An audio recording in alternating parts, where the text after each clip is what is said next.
de verdad lo digo, ustedes se van a dar cuenta de eso. O sea, cuando debiéramos tener otro tipo de preocupaciones, bueno, tenemos esas, ¿sí? Y digo tenemos porque es una colectividad, vaya, a unos nos gusta, a otros no nos gusta. Bueno, es una manera de convivir. Y yo creo, por último, que el gran tino de Eugenio es mostrar un conjunto de propuestas coherentes, pero sobre todo tolerantes, porque da la posibilidad de la réplica. Eugenio, de verdad, creo que es una buena contribución, por algún lado tenemos que empezar, y este es un buen ejemplo para que aspiremos a ser buenos ciudadanos. Muchas gracias.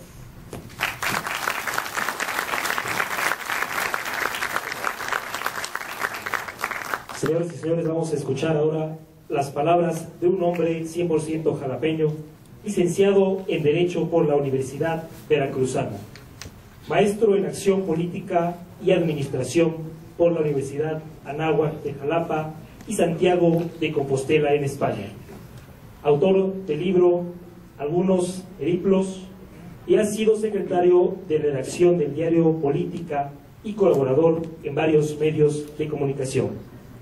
Secretario auxiliar y asesor del subsecretario de Desarrollo Político de la Secretaría de Gobernación.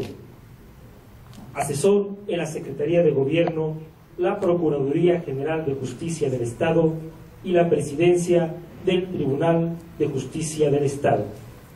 Secretario técnico de la Contraloría General del Estado y coordinador de comunicación social del Ayuntamiento de Coatzacoalcos. Actualmente es secretario técnico de la Secretaría de Turismo y Cultura. Por supuesto, estamos hablando del maestro Eugenio Hernández Velasco, quien nos sabrá hacer la presentación de su libro, de Súbdito a Ciudadano. Escuchemos. Buenas noches. Es una enorme responsabilidad para el diletante operador que hace uso de la voz dirigirse a tan selecta audiencia. El genuino asombro que me provocan las consideraciones de quienes generosamente accedieron a disertar sobre las ideas que vertebran el texto que hoy se presenta, y la conciencia de que extender más tiempo estos argumentos sería romper las reglas del buen anfitrión, limitarán estas palabras que pretenden englobar algunas de las amables conclusiones de los que me precedieron en el uso de la voz. Esto y la coincidencia ya mencionada por el maestro Domingo de este evento con el juego de la selección nacional, la cual junto con la Virgen de Guadalupe, entiendo, son los máximos componentes de algo que podemos llamar identidad nacional. Estas, las generosas palabras de Omar, Jacobo y Domingo, efectivamente, Jacobo, los enemigos de la democracia están adentro. La libertad para escoger es precisamente incidencia a partir del análisis. Y bueno, ya me quemaste la tesis de doctorado, espero que no haya ningún espero que no haya ningún maestro del doctorado de Derecho Público, porque sí pienso sobre esto francamente, ¿no? Omar, Borges decía, ¿no?, que los libros son hijos de los lectores. Cuando oigo tu descripción del mío, de veras la agradezco, ¿no?, viniendo de un lector como que tú haces. A la manera de Wittgenstein, querido Domingo, la última discusión posible en la filosofía, él lo planteaba, es acerca del significado de las palabras. Efectivamente discurrí sobre la semántica, digamos, operativa, ¿no?, del término ciudadanía, ¿no? Y yo diría que la lucha libre y las películas de vecindad, ¿no?, también señalaron esa transformación o esa, digamos, revisión del arte, de la transformación del México rural al México urbano que detectó él en los 50, ¿no? Insisto, bueno, tengo que establecer algunos de los límites debido a esta generosidad de los que me precedieron, ¿no?, en el uso de la voz, de estas ideas, ¿no?, que vertebran este pequeño ensayo. Que por razones misteriosas obtuvo uno de los premios del concurso Sergio Galindo organizado por el IBEC. Primero voy a confesar que estos argumentos no son en modo alguno originales. Desde el Emilio de Rousseau, los viajes de Gulliver de Swift, los escritos de Tocqueville, de Jefferson, las propuestas reivindicatorias de los socialistas utópicos como Fourier y Saint-Simon, la noción de progreso irrevocable de positivistas como Henri Bergson o Comte, hasta la más contemporánea teoría de la justicia como ejercicio de equidad concebida por Rawls, abundan en la filosofía política y la literatura, los planteamientos que preconizan que la mejoría personal a través de herramientas como la educación es el camino para la generación de una mayoría de individuos que en su calidad de ciudadanos optimicen su involucramiento en los diversos espacios definitorios de la multitud de aspectos coyunturales y estratégicos que componen la arena pública de un país. No ofrezco mayor justificación a este defecto que arguir la oportunidad de estas reflexiones en base al contexto de su actualidad y su circunscripción al ámbito nacional.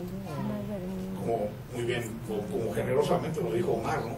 Si a la manera de Ortega las ideas son las ideas y su circunstancia, entonces someto a su juicio la fugaz pertinencia de lo que se planteó en este libro a partir de su aplicación al cambiante presente mexicano. Insisto que yo estoy limitándome a proponer algunas ideas para ampliar el ejercicio de la ciudadanía a partir de la capacidad y potestad del individuo.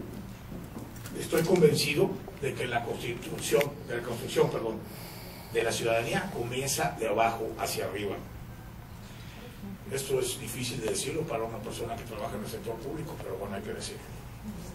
Concluyo este descargo con la mención de que las diversas facetas que expongo como consustanciales al ejercicio moderno de la calidad ciudadana no aspiran a ser una axioma, sino una propuesta. San Agustín, al preguntarse sobre el tiempo, reflexionaba: ¿qué es el tiempo? Si no me preguntan qué es, lo sé. Si me preguntan qué es, no lo sé. Pienso lo mismo del cabal ejercicio de la ciudadanía. Es racional suponer que el éxito en la incidencia de cada individuo en la asamblea pública amplía la percepción de gobernabilidad en lo inmediato, supone un factor de mejoramiento paulatino en las estructuras que integran la polis y permite elevar la sustentabilidad de su futuro y el de su comunidad. La única forma de autogobierno posible, entendiendo la democracia precisamente como el gobierno de nosotros, del pueblo, por lo tanto sería un autogobierno, en el contexto de la representatividad que distingue la dirección de las sociedades modernas, comienza por el empoderamiento de los ciudadanos sobre sus asuntos políticos. Teorizo sobre una decena de caminos para lograrlo y pido perdón por la coincidencia mosaica de salieron 10, ¿no? Hubiera querido otro lugar. La deontología ciudadana que propongo tipifica 10 dimensiones del ejercicio de la calidad de ciudadano, entrevera aspectos éticos sociales con aptitudes para entender y aprovechar la diversidad y profundidad de la intervención del Estado en los ámbitos de la vida de sus integrantes, sobre todo un Estado como el mexicano, ¿no? Que es tan omnímodo, tan ogro filantrópico, como lo decía Octavio Paz, en un intento para establecer referentes para que obviamente parciales, para que cada individuo desarrolle sus capacidades de participación en los múltiples espacios que componen la arena pública.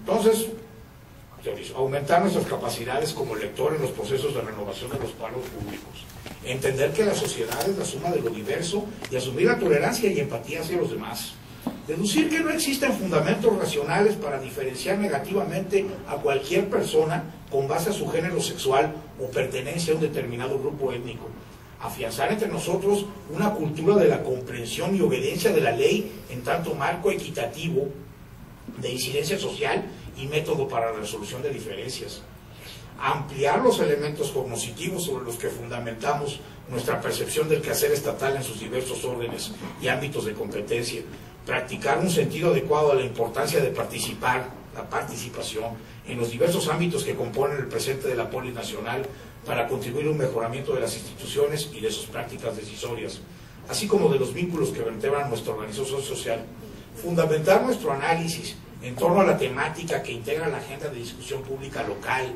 estatal y nacional, y sobre las razones históricas, ideológicas y coyunturales que orientan las tomas de posición de los diversos actores políticos y de la sociedad en general respecto de estos asuntos. Entender que el pago de impuestos es una conducta que señala a los individuos un adecuado nivel de cultura ciudadana y que es uno de los elementos de cooperación implícitos en toda sociedad para el sostén de sus estructuras de gobierno. Propiciar un mejor vínculo de convivencia entre los miembros de nuestra polis como aporte a la formación de un espíritu de cordialidad, ingrediente indisociable del capital social en toda sociedad. Y tener conciencia de la complejidad de intereses que intervienen en la formación, válgame la redundancia, de los procesos informativos. En plena era de la información, permitirá a cada individuo ejercer de una manera eficaz los espacios de incidencia personal para la definición de las acciones públicas que son consustanciales a todo sistema político que se asuma democrático como el nuestro. Es evidente que al país le urge acelerar su camino hacia el alcance de estadios más distributivos en el reparto de oportunidades entre sus habitantes, fuera de todo encomiable esfuerzo que desde las estructuras públicas se realice para el mejoramiento de las diversas condiciones de inequidad que distinguen nuestro presente. Solo el concurso fundamentado de la mayoría de los mexicanos permitirá resolverlas de fondo. Esto obliga a que cada individuo, al asumir un ejercicio adecuado de las facultades para entender la sociedad y participar en su permanente mutación, en beneficio propio y de su comunidad, se transforma a sí mismo de súbdito a ciudadano. México está en nuestras manos. La historia nos dirá si fuimos capaces de estar a la altura de nuestras circunstancias y logramos ofrecer una nación viable y más justa a nuestros hijos. La tarea es nuestra. Basta recordar, como nos pedía Lord Bertrand Russell, que la política es demasiado importante para dejársela por entero a los políticos. Muchas gracias por su atención. Quedo a sus órdenes para tratar de contestar sus dudas o compartirlas. ¿Por qué no? Pero leve, ¿no? Porque ya nos vamos.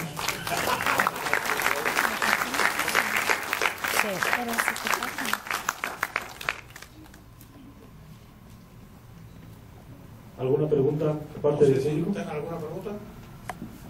Don Genaro, qué bueno que vino. Yo quiero saber qué tanto ahorita Quisiera Santiago cree que vino Calampa. compartir algunas palabras con ustedes que tan doctamente tienen documentado su quehacer. 60% ustedes han dicho que está desinformado el mexicano. Esas son las estadísticas que son muy engañosas.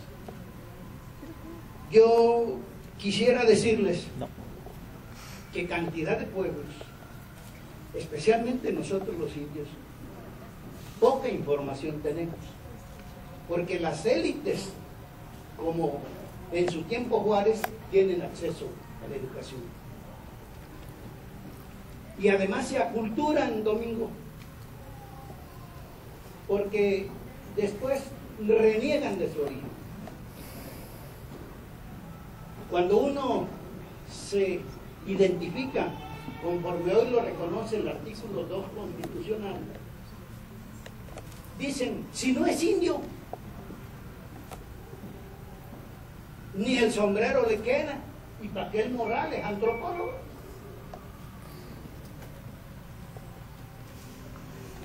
Yo les digo que uso mi morral para llevar mi itacate, porque a veces uno no sabe si está en la tierra o está en la luna, porque hablamos de las élites que mandan y hablamos de las élites que podemos oír e informarnos de los elitistas. Yo accidentalmente, hoy que iban a estar ustedes, digo, bueno, voy a renovarme y a renovar ese aprecio.